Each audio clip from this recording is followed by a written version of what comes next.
This tutorial is for an everyday smoky eye with winged liner using Urban Decay's Naked 3 palette. After moisturizing my skin, the first step is to apply primer. For my brows, I'm using NYX eyebrow gel and an Inglot liner brush. First, I start by making the undersides of my brows even, and then I kind of work my way out.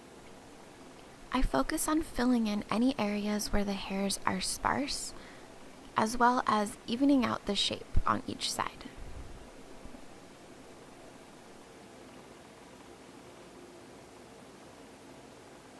I always try to keep the inside of my brows a lot softer so it doesn't look too outlined.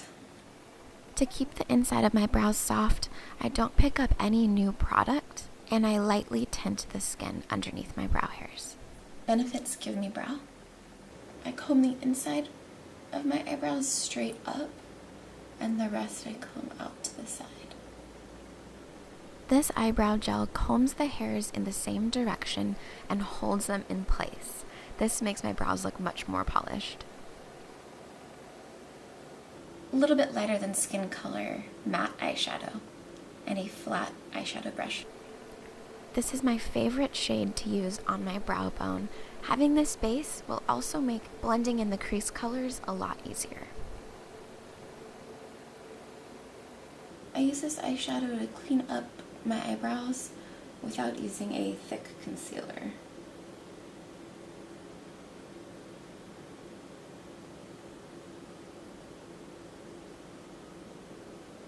This is Naked 3 by Urban Decay.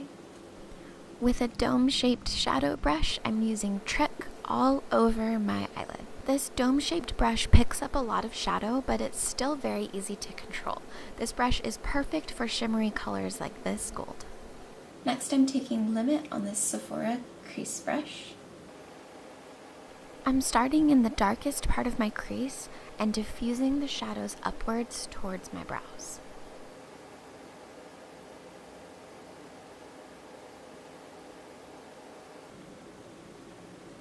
I'm keeping my touch really light to avoid any harsh lines while blending. Gentle blending is necessary for a smooth gradient between shades. To blend those shadows out even more, I'm using a clean, large shadow brush to soften up that shadow edge. The clean brush is actually going to remove some of the eyeshadow where there's too harsh of a line.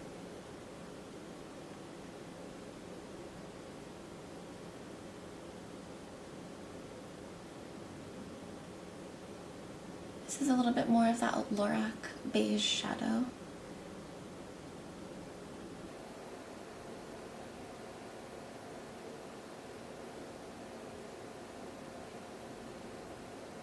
Pencil brush, I'm using the shade Factory.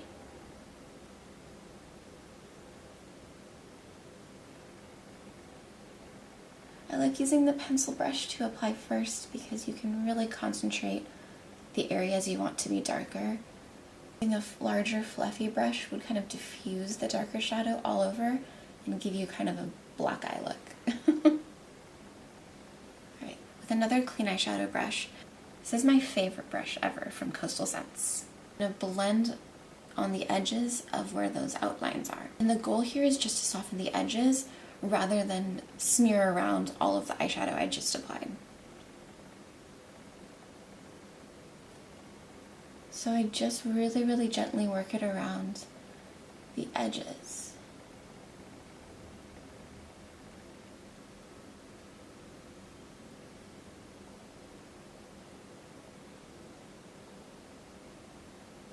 If you're using darker colors, you might want to wipe off the brush on a towel or a tissue before moving to the other side. You might have already picked up too much product. Now I'm just evening out the blending a little bit. Feel free to go back in with a brush and a middle-toned transition shadow to keep smoothing out the blending. And I'm using the same pencil brush, this time with the darkest shade. And this one's going just on the outside of my top lash line. This one's okay to be smudgy.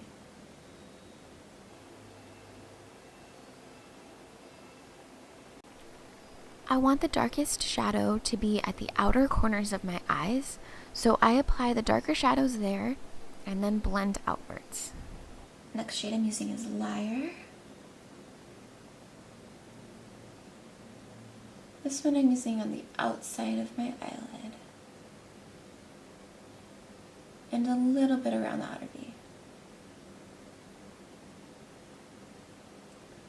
This cleansing water is very gentle for under the eye area, and it really removes everything. At this time, as I'm cleaning up the eyeshadow underneath, I use the Q-tip with the makeup remover and kind of create a sharp line where I'm going to draw my cat eye.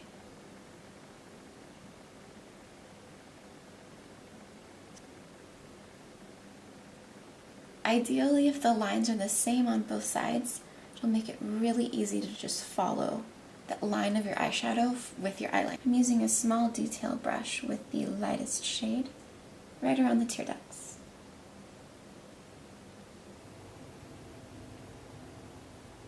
With a very small angled liner, I'm using Black Heart along my lower lash line.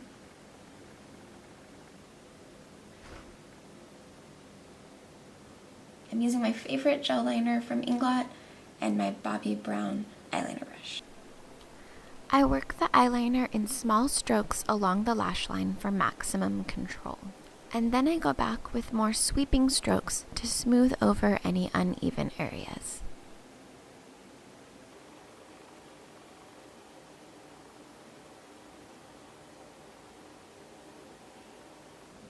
I do this without picking up any new product, so it's softer. Now this line of shadow that I created earlier is going to create the guideline for my cat eye. Starting with the lower edge of the winged liner, I use small strokes and line up the shadow to my lower lash line. Next I start at the tip of the wing and match up to the top lash line.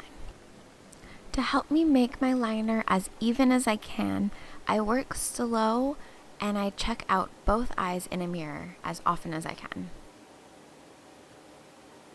Now that my liner is reasonably even, I'm moving on to mascara. I curled my lashes first and am applying Too Faced mascara. On my first coat, I always brush my lashes down. Coating both sides of my lashes makes them look a lot darker and thicker. I only do this on the first coat to keep my curl intact.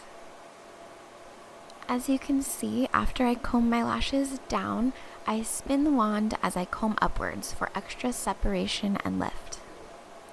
I wish I had more shortcuts, but unfortunately I find that the longer I spend on my mascara combing through my lashes, the better they look. I let my mascara dry for 1 or 2 minutes before applying the next coat. But luckily mascara is the last step and the eyes are all finished. Thank you so much for watching. Please subscribe and visit becomingabombshell.com for the full product details and much more.